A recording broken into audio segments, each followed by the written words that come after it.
Welcome to SVG-TV News, June 22nd, 2018. I am Jennifer Richardson with the details.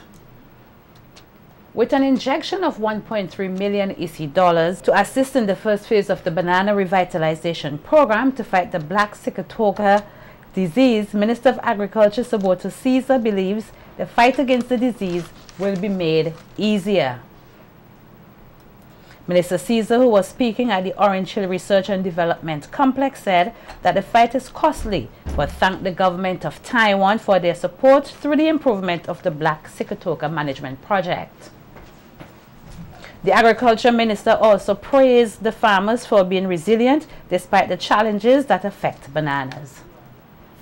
Some persons are of the belief that all you do is spray, spray, spray, spray, and that the Banana Services Unit will spray black sigatoka away. Well, that is not so. There's a significant role that comes with an expensive cost on the farmer.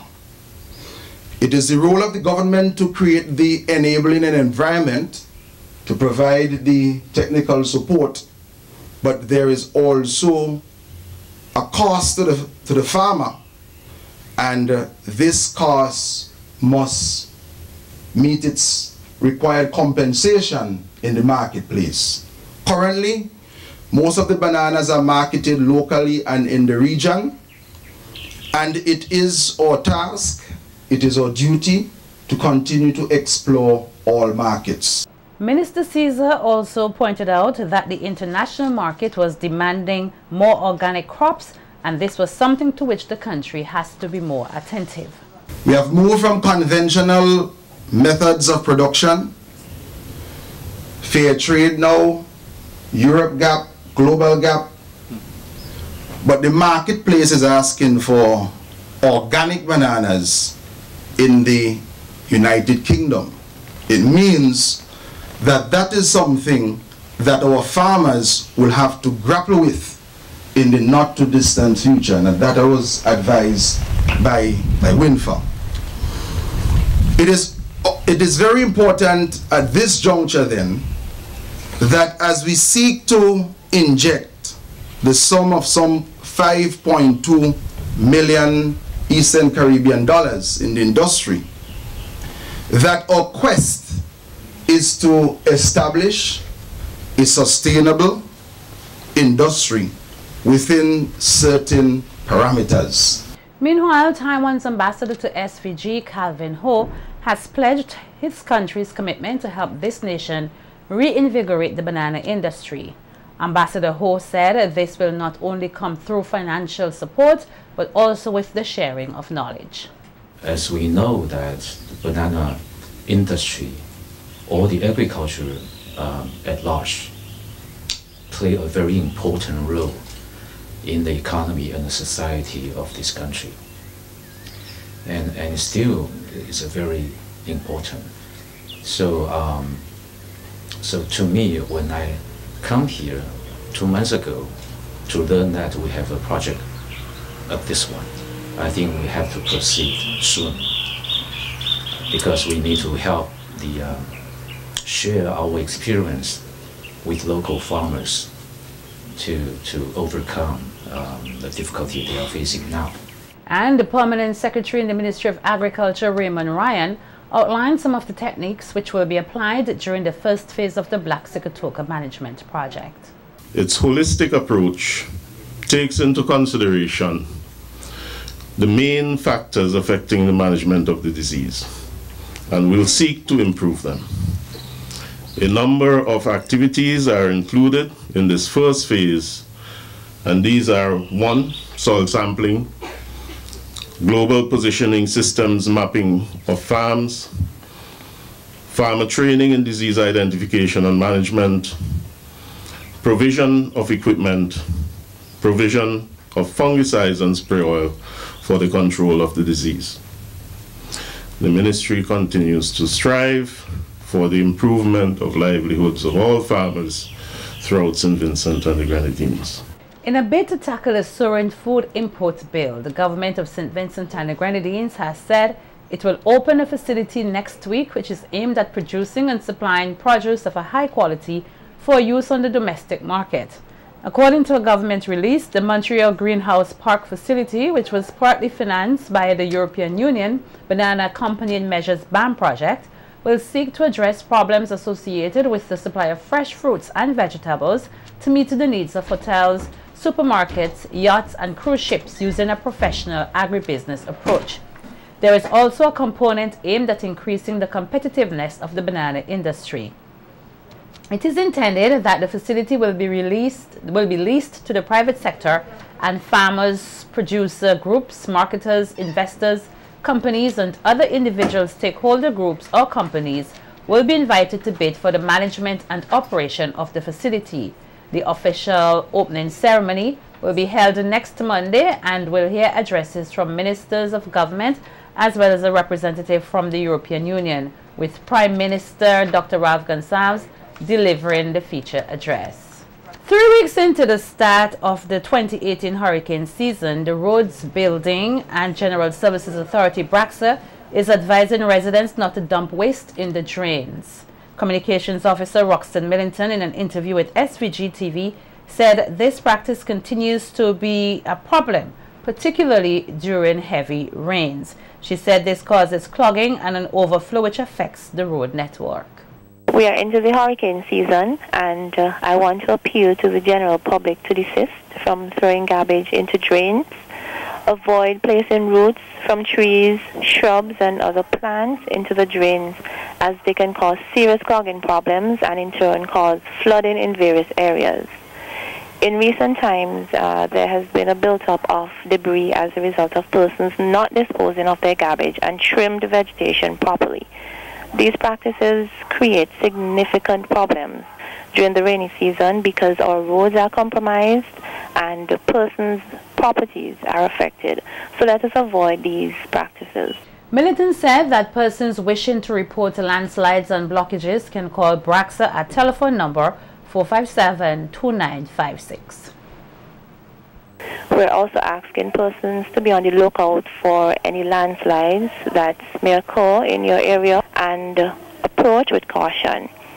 We're asking the public to be vigilant within their communities and report any signs of drain blockage to our offices. Let us at all times be prepared for the unexpected. An experienced lecturer in technical vocational education has encouraged students involved in this area of education to sell themselves as professionals.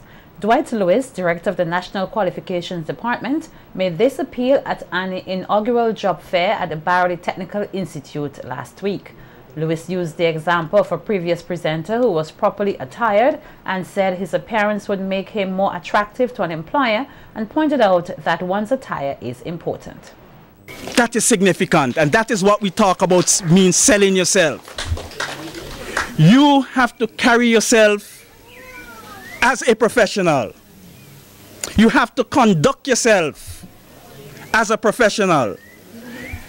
And not because you would have done construction or you would have done food preparation that you feel that you're not a professional. That is not so. That is not so at all. Whatever chosen vocation you enter, that becomes your profession. Hence, you become a professional as a consequence. Meanwhile, Lavinia Gunn, trustee of the Mustique Charitable Trust, which contributed toward the job fair, said her organization was delighted to help in the education of the youth and expressed confidence in the future of the nation. Wonderful experience. I went into the commercial food preparation area and watched the students. And you know, I've watched these students for almost a year now, and the way they've developed it gave me goosebumps. It's so heartwarming because you see the cooperation, you see the teamwork, you see the attitude, you see their attention to health and hygiene, you see that how well they take the instructions from their instructors, and you see how well they work under pressure and responded to the commands almost of 10 minutes, 5 minutes, 1 minute, out the door. So well done. I really, really enjoyed that experience. Technicians from St. Vincent and the Grenadines and Anguilla have been sharpening their skills in the safe operations and maintenance of diesel engines. The technicians were engaged this week in hands-on training in compression and ignition fundamentals, which was organized by VINLEC and wrapped up today. Plant manager at VINLEC, Inga Jackson, told SVG-TV News that she and her team welcomed the training, which would help with work efficiency.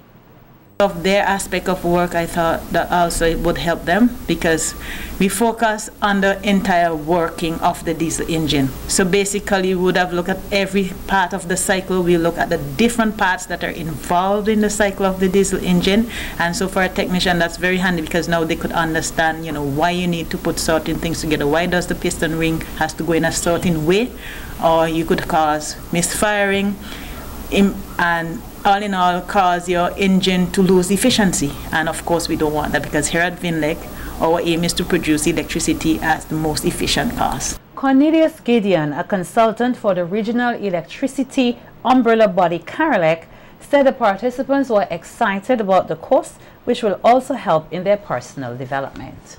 With them understanding how it performs its function, makes it easier for them to operate, and allowing the company to receive all the efficiency benefits from that engine. It is very overwhelming. It's always a pleasure to be in St. Vincent to part of my knowledge onto the technicians. Everybody's learning, everybody's participating, and so far everything is good. All right, they always say in order to eradicate poverty, you have to educate yourself. So any knowledge gained from that that training helps that individual in personal development. Meanwhile, Saville Mussington, a technician from Anguilla, said he is delighted to be given the opportunity to expand his technical knowledge. In terms of engine design, what actually makes it works, the formulas used to actually put an engine together, in terms of timing, ignition, and so forth. All right, and when you get back to Anguilla, you think this course is going to help you rise to the top in the engineering game? Most likely, yeah. The families of the 3 persons who lost their lives at Breakers Beach almost 3 weeks ago are preparing to lay them to rest. Family members told SVG-TV News that the bodies of the 2 children and 1 adult will be laid to rest next Friday, the 29th June, after a service at the Fellowship Baptist Church at Prospect. The families are still in deep grief over the death of 12-year-old Jonathan Cupid, 29-year-old Darwin Daniel, and 11-year-old Isaiah Shallow, but are trying to cope. And while the burials will bring some closure, family members said they are heartbroken that the body of 10-year-old Javon Phillips was not recovered. On Sunday, June 4th, 7 persons, 3 adults and 4 youngsters, all relatives from the Prospect area, were reported to have gone to the Breakers Beach, when 4 of them were swept out to sea and died. The Coast Guard has since called off the search for Phillips, as well as Kingstown Park resident Miranda Kirby, who also went missing at sea on Saturday, June 2nd.